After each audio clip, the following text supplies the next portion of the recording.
Welcome, everyone. Thank you for joining us today. I'm Theresa, CEO and Chief Nursing Officer of the Windsor-Essex County Health Unit. Overall, 15,019 individuals have been tested for COVID-19. Currently, we have 1,006 tests that are pending. For those of you who are awaiting test results for COVID-19, please check the Ministry of Health's online portal or the link on our website. Please remember that you must remain in self-isolation while you are awaiting your results. I will now share the most current case counts. There are 81,313 confirmed cases of COVID-19 in Canada and 24,187 cases in Ontario. Chatham-Kent has 142 cases, and Sarnia-Lambton has reported 243 cases. Michigan now has 53,510 cases, with 10,558 cases being in Detroit. Today, we are reporting 843 cases of COVID-19 in our community, an increase of 17 cases from yesterday. 8 new cases are workers in migrant farms, and 9 cases are in the community. 35% of our cases have occurred in long-term care and retirement homes, both among residents and staff. 473 cases have resolved. 19 people are in hospital. 17% of our cases are between the ages of 20 and 29 years. 16% are between the ages of 30 and 39, and 18% of our cases are 80 years and older. 44% of our cases are male, and 55% are female, with 1% unknown at this time. Our community has lost a total of 63 people to COVID. 47 deaths have occurred among residents in long-term care and retirement homes. 5 additional long-term care and retirement homes have come out of outbreak. Our health unit is currently working with 8 long-term care and retirement homes that are currently experiencing a COVID-19 outbreak. Testing for COVID-19 is based on a clinical assessment. Testing should be considered even if you have 1 symptom. Common symptoms include fever, a new or worsening cough, and shortness of breath. However, other symptoms may be present, such as a sore throat, difficulty swallowing, unexplained fatigue, an increase in falls, nausea, vomiting, chills, and headaches. If you are feeling unwell and need to seek a health assessment for COVID-19, there are several options. Complete the online self-assessment tool at ontario.ca, contact Telehealth Ontario, or call your primary care provider for a phone or virtual assessment. To access a local healthcare provider, walk-in clinic, or virtual medical assessment, please visit ehealthwindsor-essex.ca. Windsor-Essex has 2 COVID-19 assessment centers, Erie Shores Healthcare in Leamington and Windsor Regional Hospital, Olette Campus. Please note that SOHAC, the Southwest Ontario Aboriginal Health Access Centre in Windsor, also offers testing for First Nations, Métis, and Inuit people and their families. Please note that testing is now available for people who even have 1 symptom of COVID-19. I just want to remind you that we will resume our Facebook Live sessions on Monday. Also, this weekend, we will not be issuing any media releases on Saturday or Sunday, but please continue to visit our website at weechu.org for the most current information and updated case counts. I will now turn it over to Dr. Wajid Ahmed, our Medical Officer of Health, for further updates regarding COVID-19.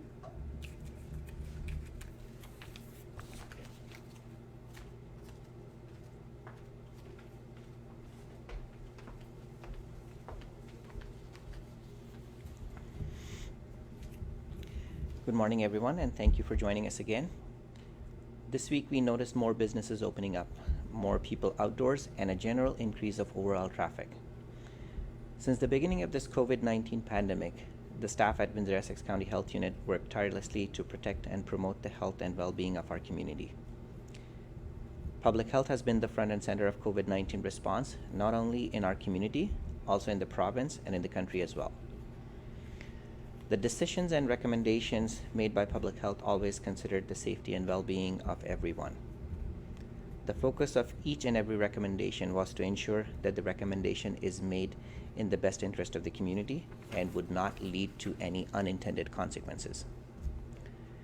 Since the beginning, we noticed that individuals reacted differently to the closures and restrictions to protect from COVID-19. A significant majority followed the recommendations and are still looking for credible information in making every decision. But there are people who do not believe in these recommendations and feel that it is exaggerated. There's also a small number of people who feel that it's all a big conspiracy. This clearly shows that the human behavior is unpredictable, but it can change. For example, people following physical distancing, hand washing, maintaining respiratory etiquette, staying home. But if there is confusion in the messaging, it could lead to behaviors that can put individuals at risk. I therefore request you to please follow credible information and avoid any misinformation.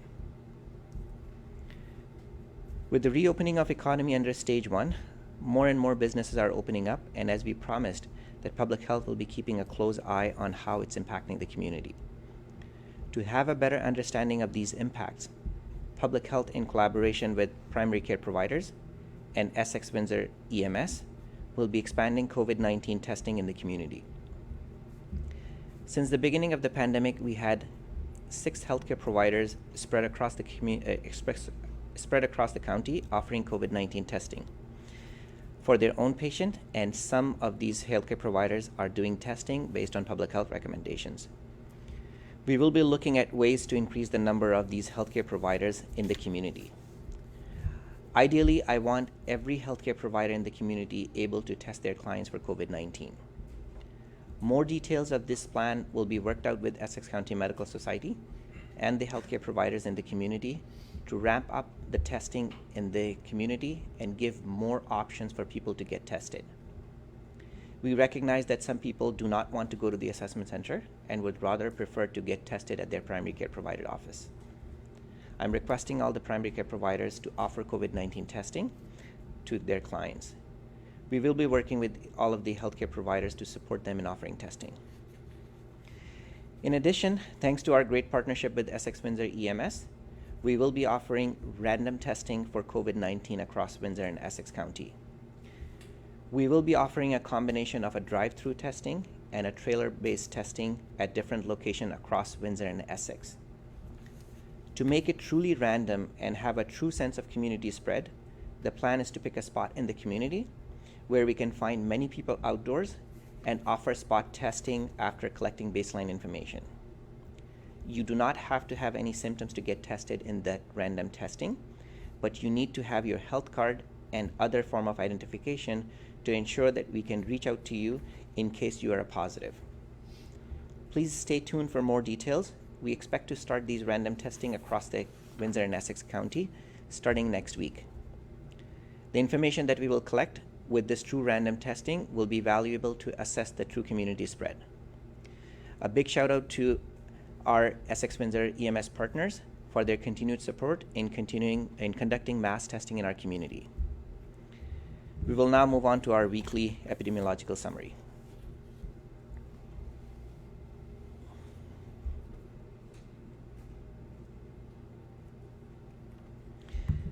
Very quickly, this is what we will cover in our presentation. I'll focus on the key points to answer some of the questions that we ask every day. The epidemic curve or epi-curve help us assess the progression of the disease, whether in the community or in an outbreak situation. This particular epi-curve is created to show the number of confirmed cases by symptom onset date. On your vertical axis, you have number of confirmed COVID cases, and on the horizontal axis, you have the dates. The significance of using symptom onset date instead of the case reported date is to get a sense of when the disease transmission or exposure happened. This includes all cases, that is the community, as well as the long-term care home and retirement home. Please note that the data presented in the shaded area may not be reported yet to public health and may not be entirely accurate and subject to change. As we know, day-to-day variation can vary significantly, and we know COVID-19 do not cause disease right after the exposure. it could take up to 14 days to show symptoms. In order to minimize the impact of day-to-day variation, another way to look at the epi curve is to present a 3-day moving average. 3-day moving average should capture day-to-day variation and will try to present a much better picture of when the community transmission is happening. We can see that roughly since second or third week of April, the number of confirmed cases is going down and moving in the right direction. In early weeks, we noticed a further decline in the number of cases. But please note that the data presented in the shaded area may not be reported yet to public health and may not be entirely accurate and subject to change. We already know that yesterday and today, the number of cases have increased, and we need to be very careful on how the number of cases would look like in the coming days. We also know that we have a lot of our cases in long-term care home and retirement home. This particular epi curve was created to show the symptom onset date in the community as well as in the long-term care home. Earlier in April, we saw a shift of positive cases from community to long-term care home and retirement home. This was the same time that a number of measures were implemented at the long-term care home and retirement home to ensure the safety of the residents, such as universal masking policy, restricting healthcare workers to work only in one facility, extra support from acute care hospital partners, mass testing, etc. Now that all of these measures are in place, we are seeing a decline in the long-term care home and retirement home cases. We are seeing more cases now in migrant farm population now. So another way to show this same epi curve is by the line, where you can see the community cases and the cases in the long-term care home and retirement home.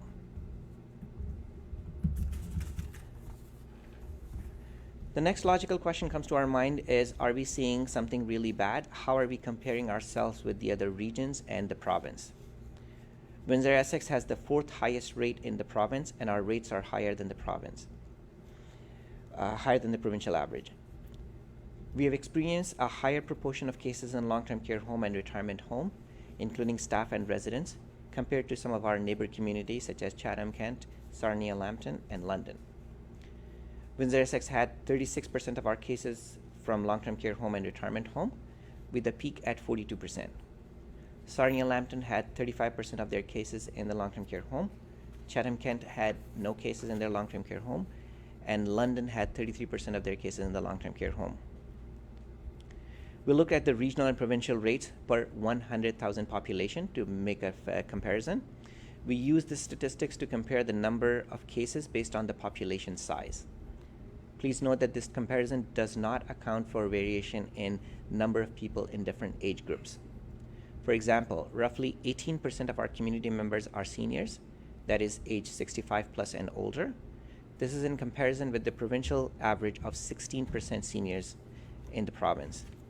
Sarnia-Lambton also make up roughly about 21 to 22% of their senior population. The next question is, how about the testing? How are we performing these testing, and what the percent positivity look like? We started to see a decrease in testing compared to the mass testing that was conducted in previous weeks in long-term care home and retirement homes and other congregate settings. There have also been a decrease in testing across the province, which has increased the percent positivity from 2% to approximately 4%, with at 1.7% positivity earlier this week. We experienced that too, where on May 19th, 4% of the tests we completed were positive, and on May 18th, this was a 15% positivity, but we only conducted 103 tests on that day. Another question that is frequently asked is about asymptomatic people coming back positive for COVID-19. We did some proactive testing in all the long-term care homes and retirement homes and tested more than 4,000 residents and 2,300 staff in these facilities. The analysis is of percent positivity among symptomatic and asymptomatic individuals in these facilities. As you can see, there's a significant variation between asymptomatic staff, symptomatic staff, asymptomatic resident, and asymptomatic residents. Based on our analysis, we can say that roughly 0.8% of the residents within a long-term care home or retirement home are without any symptoms and can still be positive for COVID-19. 0.4% of all the staff that were part of the mass testing were positive and asymptomatic. Please note that we cannot rule out false positive in these asymptomatic cases in both residents and staff. The low positivity in staff highlights the importance of active screening and daily monitoring, including temperature checks, for early identification of cases and keeping them away from work.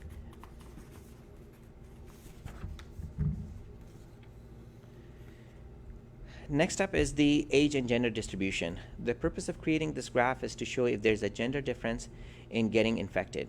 Based on the analysis, it appears that among male, COVID-19 cases are highest in the 20 to 39 age group, and it decreases as the age increases.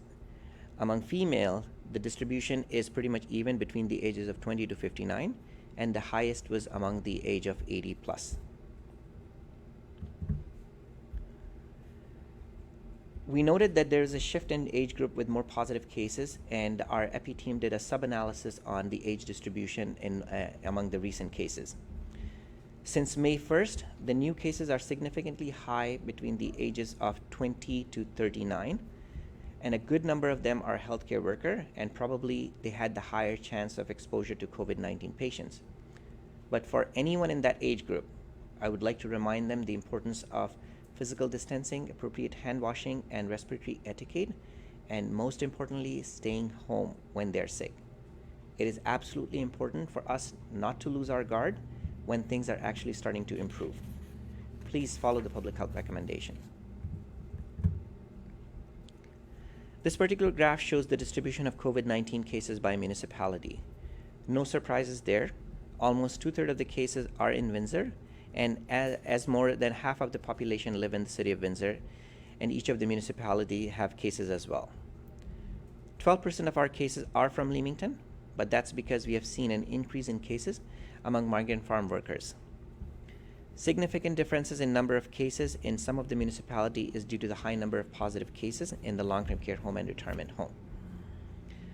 Same caution, these distribution doesn't mean that the COVID cases exist more in one community versus the other.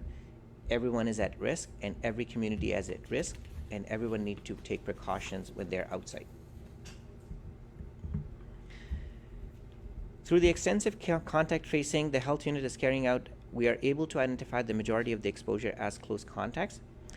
This can include close contacts in a household, long-term care home, retirement home, congregate settings such as shelters and migrant farms, and this also shows the impact of our measures. If we can track down most of the cases to a close contacts, that means we are reducing the community transmission. If you look at the cases in the last few weeks, most of these new cases are happening in close contacts, which is represented by green shades in the bar graph. The yellow cases represent the community transmission. Looking further into the COVID-19 by healthcare worker status, around 27% of the cases in our community are in healthcare worker, and of these 219 cases, or 27%, 55 of these healthcare workers traveled to Michigan. Around 6% of the cases visited a healthcare facility immediately before getting infected. This highlights the importance of following the infection prevention and control guidelines in all these settings.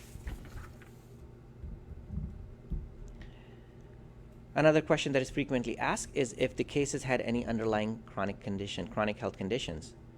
Almost 2/3 of our cases did not have any underlying medical conditions, and about 1/3 had some kind of underlying medical conditions.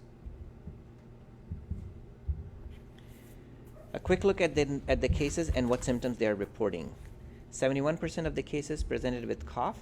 This could be new or worsening cough, and last week this was 85%. The reason for the change is that we are starting to see our recent cases either being asymptomatic or reporting milder symptoms. This could be due to symptoms not displayed on the above figure. Please note that the cases can report more than one symptom, and that is why these numbers will not add up.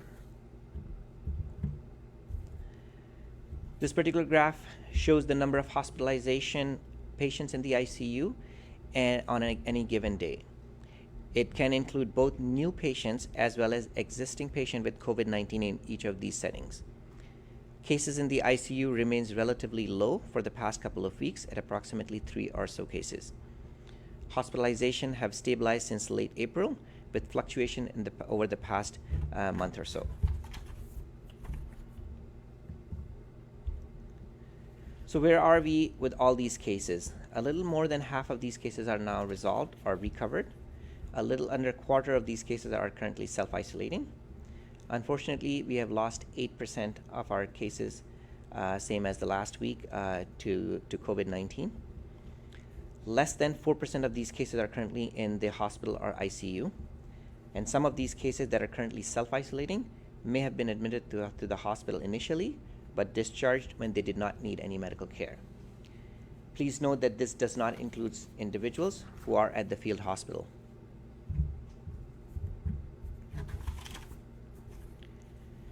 Looking at the age and sex breakdown of COVID-19 deaths in our community, overall, more females died with COVID-19 diagnosis compared to males.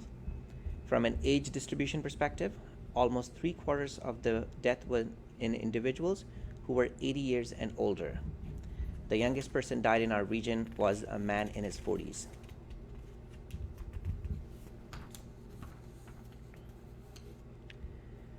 This particular graph shows what it means for individuals who contracts COVID-19. In our community, the overall case fatality rate is 7.6%.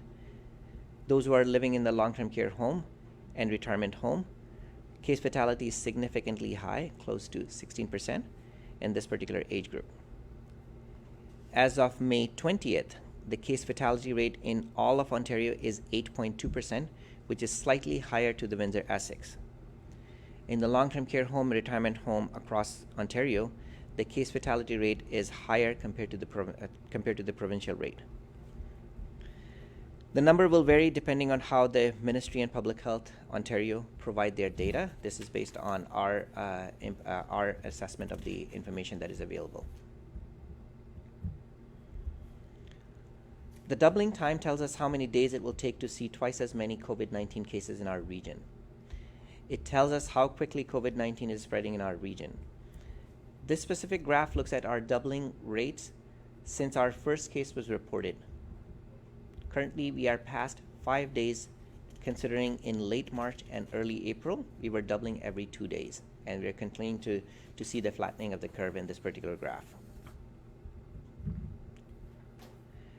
Another way to represent is doubling rate over day to day, and this allows us to compare our cases with the provincial average, provincial doubling time and the Canadian doubling time. Overall, as a country, a province, and locally in Windsor-Essex, we are heading in the right direction, but we need to continue to follow the public health recommendations or practice physical distancing while in public.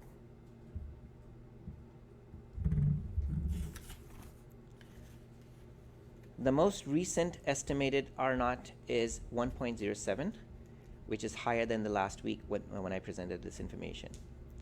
When the R0 is less than 1, each existing infection caused less than 1 new case. We are just above this number. With an R0 of more than 1, we will see each case existing infection will causing more than 1 new infection, and that means that the community will continue to see the spread of COVID-19. The shaded area demonstrates the variation that we see, but all this is based on certain assumptions. The assumptions are the first case is imported, as in brought into Windsor-Essex. The rest of the cases are identified as locally acquired, and the most accurate date used is the symptom onset date. So in summary, case counts locally continues to show an overall declining trend with day-to-day fluctuations. Windsor-Essex has the 4th highest rate of COVID-19 cases in the province. 56% of overall COVID-19 cases have resolved. Overall case fatality rate is slightly lower in Windsor and Essex compared to the province of Ontario. Doubling time of cases is generally similar to the province and the country. And the current R0 effective is slightly greater than 1, signaling community spread is still occurring. Thank you.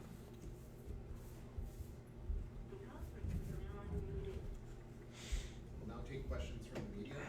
We'll start with Windsorite. You mentioned Windsor-Essex has the 4th highest rate in the province. Is that growth rate, or is that we have the largest amount of cases by health unit? So it is based on per 100,000 population, and we use this measure to compare across different regions because every region may have different number of cases. We have our cases surpassed the 800 mark, and if you're comparing it with with a smaller community, we'll have to standardize it up to a certain number of populations. So all this data is based on 100,000 population standardized, and when we are comparing ourselves with the rest of the province, we are at the fourth highest rate in that sense. Any questions from the Windsor Star? Hi, can you give an idea of where and how you'll go about doing the random testing? Well, we want to really make it truly random, and we would not be disclosing where we will be on that particular day. But the idea is we will identify a location in each of the municipalities to allow us to analyze all that information based on each of these areas. So any location will be identified where we are likely to see most people outdoors, and we will go to them. We will ask them for their consent to get tested, and if they allow us to if they give us the consent to test, we will test them. And the testing strategy could include either a drive-through type setting or a trailer setup where these testing will happen. Again, it all depends on the location and on the specific day. Any questions from CBC? Yes, good morning. Why the decision to go with the random testing?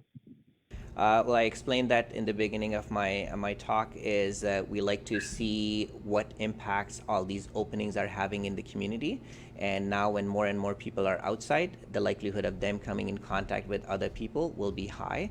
And in order to truly assess whether if someone has a symptom or no symptoms and they're still outside, and what does it look like, what is the risk to the community in those particular areas, and if the end of the result, if we see more positive cases based on these random testing, that means that we still have cases circulating in the community, and maybe we need to revisit that how all these openings and how the impacts are happening in the community. So all this will give us valuable information to help us make evidence-based decision, and we would be looking to do it in each of the municipalities to have a better sense of every municipalities in the region. I was out yesterday, and I want to say maybe 20% of people were wearing masks. In Michigan, it's required before you go into a building. Will there be a push to make people wear masks before they can go inside? At this point, there is no push, and as we know that it's a lot of that is on individual responsibility and even how they're using the mask. I can force someone to wear a mask, but I cannot force them to ensure that they're wearing it correctly and they're wearing it all the time. So I think we need to take that responsibility on our own and to ensure that we are doing our due diligence and wearing the mask in settings where physical distancing may not be possible. There was a lot of information at once. Can you just go over, is it healthcare workers, employees that you want to all have tested and you're providing that testing to them? With the random testing, it's the general population that we are planning. We have further plans to expand it to some of the other employee settings and workplaces, but that would come in a later phase. Okay. Why the decision to not provide any updates on the weekend? Is it because the cases are slowing down? The cases are being consistent, and I think in terms of the uptake as well, that we feel that some of our staff are providing that update regularly and have been working over the weekend as well. And I think we will be updating the numbers on our website every day, so that information would be there. But to having a media release going out, it takes many people engagement, and we are trying to be mindful of everyone and the need for information. If anything significant come up over the weekend, I'm on call. Our team is always on call. Our staff will be at the health unit doing all the follow-up case and contact management. So we have staff there, but not necessarily the media people here to provide that kind of update. If something significant come up, we will be reaching out to the media and do a release as needed. Okay, thank you. Any questions from Blackburn? Yeah, just in terms of the random testing, I know you said it's kind of to make evidence-based decisions, but if we're not getting the test results back in a timely manner, will it be effective for case and contact management to do these random tests? I mean, will these people be required to self-isolate after they are tested? Well, the hope is if someone who is asymptomatic, if they don't have any symptoms, there won't be any recommendation to self-isolate immediately based on these random testing. If someone with a symptom shows up at these test site, and based on the symptoms, we will be asking them to self-isolate until we get the results back. For someone in these type of setting, having a test done without any symptoms doesn't put them at a risk of spreading it to others. And then our recommendation, as always, would be if you develop symptoms, you need to self-isolate and you need to stay home. With working with the lab, the expectation is we will get those results back quickly. And we have seen some improvement, but again, that's yet to be seen. We are really hoping that we can get a quick turnaround time for these tests, not only just for these tests, but all the tests in our community. And what's the current turnaround time? Again, it varies. We are getting some of the results back in 1 to 2 days, and some are taking longer, and that's not something that we can control. But we are in constant communication with the lab to get those results in a timely manner. Any questions from CTV? I'm just curious. You probably said it, but I missed it. But when will this random testing begin? We are finalizing some of those details, working with Essex Windsor EMS, and the hope is sooner than later, sometime around next week, that we will start those testing. Okay. Just curious too, as more businesses begin to open, there's a push to support local businesses to keep them afloat. But there's also a desire for people to stay fit. I know a fitness place or facility that's ready to open. They have the system laid out for social distancing, and it looks pretty cool. So my question to you is, if a business is ready to open, do they need to wait for the next phase to open up, or can they get the blessing of the health unit to open up because they've taken into consideration all of the social measures? So some of these recommendations are coming directly from the province, and we'll have to wait for the province to ease off some of those restrictions. I anticipate that some of these decisions may be pushed to the local health unit to do a risk assessment on some of these facilities, or providing some of those clear guidance. So we haven't received any of those details yet, but the expectation is we will be getting more details. And especially the businesses that have the ability to enforce or allow physical distancing, I can anticipate that they would be targeted in the next phase for opening. I was going to say, like, I'm just thinking exceptions to the rules, because there's always an exception to the rule, but it's about allowing it, right? Yeah. And if the province has said something not to open, I cannot override it, Right. But it can be the opposite way, that if the province is allowing things to open, and if we feel locally that there is a risk, then we can take local actions, but I cannot undo the action of what the province is saying. Fair enough. Any questions from AM 800? Yes, I do. With the random testing, how many more people are you hoping to test with that? We have asked our epidemiology team to give us an estimate of a population estimate, a sample size that would give us a representative sample for each of the municipalities. The hope is when we have a representative sample for each of the municipalities and doing it truly random, we will have a better understand of the spread in each of the municipalities. So I don't have a specific number, but the testing will probably go on for at least 2 weeks, and we are expecting that anything between 1,000 to 1,500 people will be tested based on those sample size. And again, those are all estimates. We don't know how many people we will see in each of these days or location. And that is yet to be seen. But we would like to have a representative sample, and our EPIs are working us to provide with those sample size for each of the municipalities. And once we have all those details, we will be using that evidence-based approach to ensure that the sample size is representative of the population. between 1,000 and 1,500 over the next 2 weeks? That's the expectation. It could high, it could be low, but right now that's the number that I can think of in my mind. That's based on our daily capacity.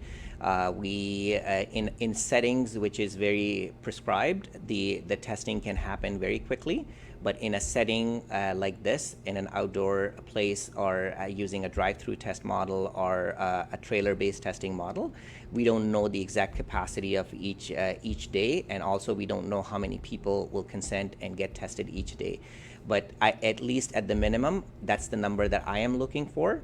But again, if the sample size calculation shows we need more testing, then we can expand it. We want to make sure that we are getting that representative number to give us more information for our community.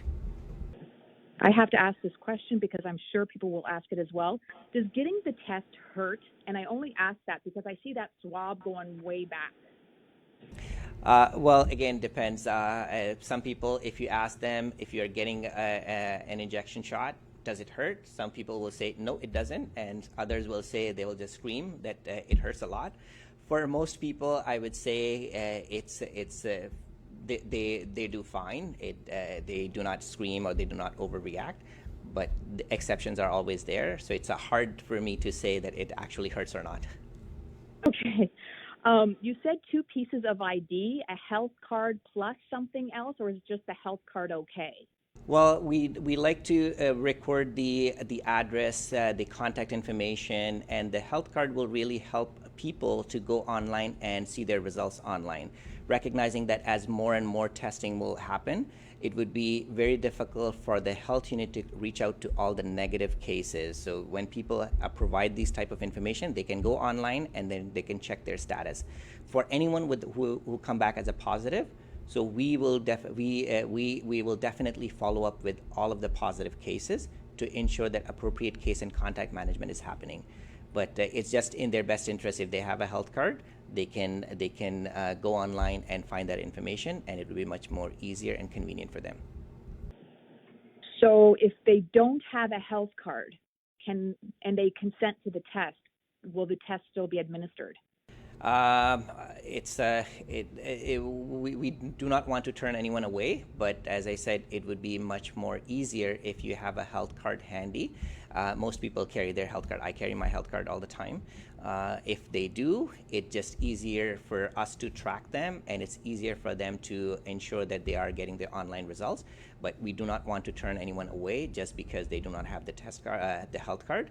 But I would request that people present their health card for testing and follow-up. Health card is mandatory for this.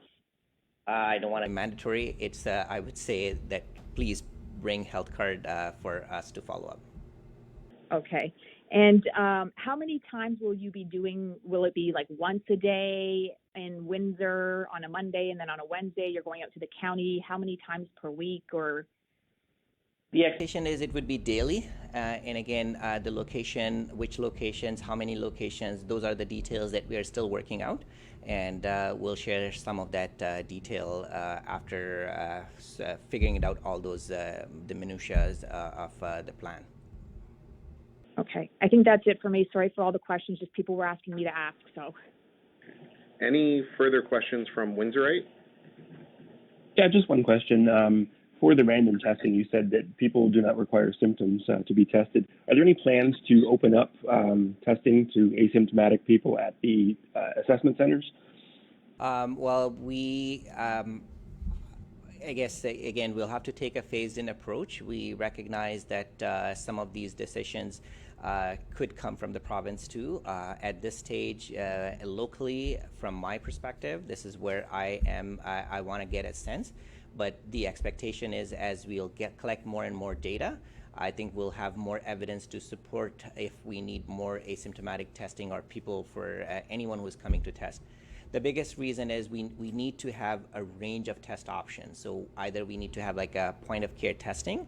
For anyone who is asymptomatic, I think the best test to do that is the point of care testing to know your status right then and there. There are a lot of tests that are currently being validated for point of care testing. So I'm hoping that that should come out soon. And then also we need the serological testing or antibody testing to have a sense of who was previously infected. So when you have a range of these type of tests available, it makes it much more easier than how we are interpreting all these tests. The test, the nasopharyngeal swab test, it is a diagnostic test, and it's not a screening test. And basically, we are stretching it a little bit more to use it in some way if we are talking about asymptomatic people testing using the nasopharyngeal swab.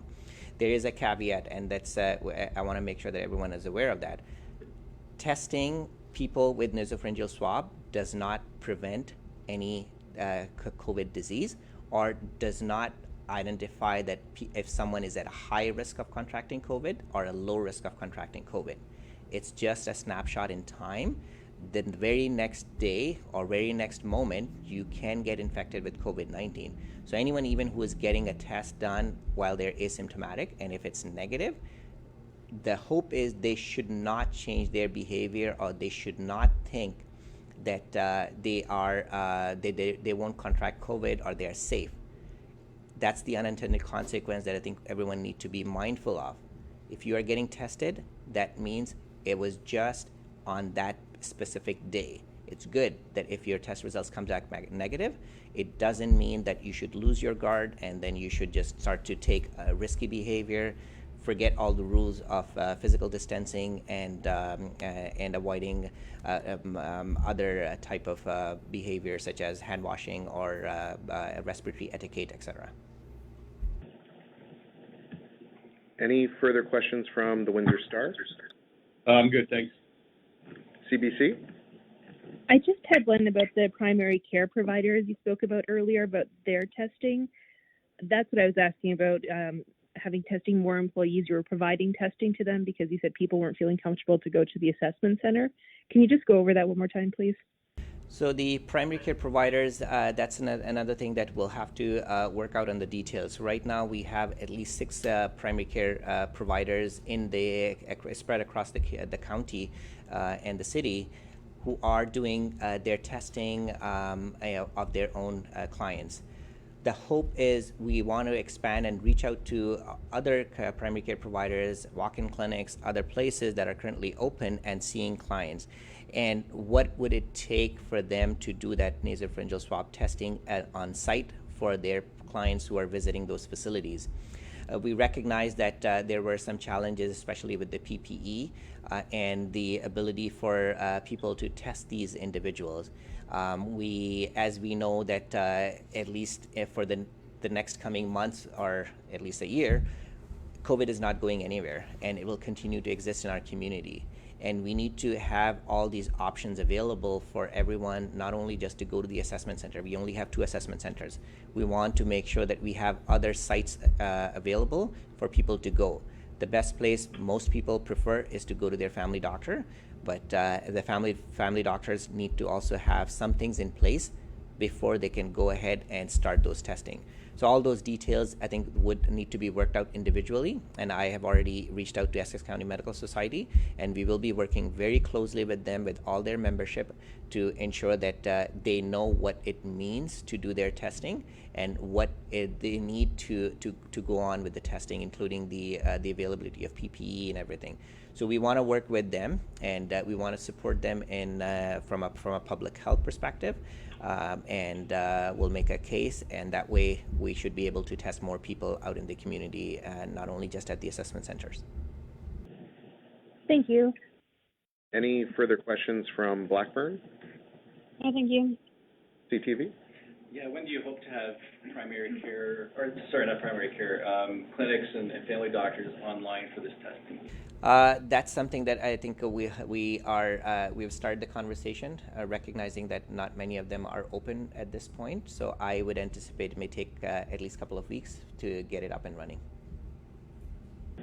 Any further questions from AM 800? No, I'm good, thank you. Thank you, everyone. Thank you.